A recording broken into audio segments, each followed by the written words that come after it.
In the smoky cafés of 1930s Paris, Henry Miller sat like a man possessed, not by the muses of decorum, but by raw, unfiltered life. Tropic of Cancer, the novel he penned in that bohemian crucible, was not a story in the conventional sense. It was a literary detonation. Miller shattered the barriers between autobiography and fiction, dream and despair, philosophy and profanity. His insight wasn't just novelistic, it was volcanic.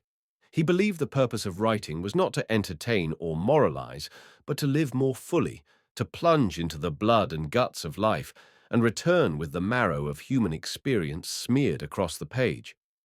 Miller's most radical contribution to literature was his refusal to separate the sacred from the obscene. In his novels, sex, hunger, art, and mysticism intertwined in one long, delirious breath. He did not prettify suffering, he exposed it. His insight was that truth, real, pulsing truth, could only be found in extremes.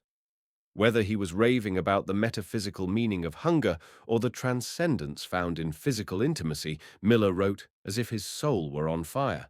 To him, the artist's role was not to explain the world, but to wrestle with it, and to do so honestly, even if that meant being exiled, banned, or misunderstood.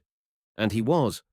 Tropic of Cancer was banned in the United States for nearly 3 decades due to its candid depictions of sex and its assault on conventional morality. But that didn't stop it from becoming a whispered legend among readers and writers. When the ban was finally lifted in 1961, the literary world had already begun to feel Miller's tremors. Writers like Jack Kerouac, Norman Mailer, and Erica Jong cited him as a liberator, a man who had kicked open the doors of the literary temple and let real life come rushing in. Perhaps Miller's deepest novelistic insight was this: that the self is the greatest terrain a writer can explore. Not the self as ego, but the self as witness, as participant in a chaotic, beautiful, unspeakable world. In Black Spring and Tropic of Capricorn, he weaves memories, myth, and philosophical tangents into tapestries that resemble jazz more than traditional narrative. His books breathe. They contradict themselves. They explode with rants and hush with sudden poetry. To read Miller is not to follow a story.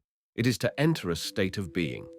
That, above all, was his gift to the novel. He turned it from a structure into an experience,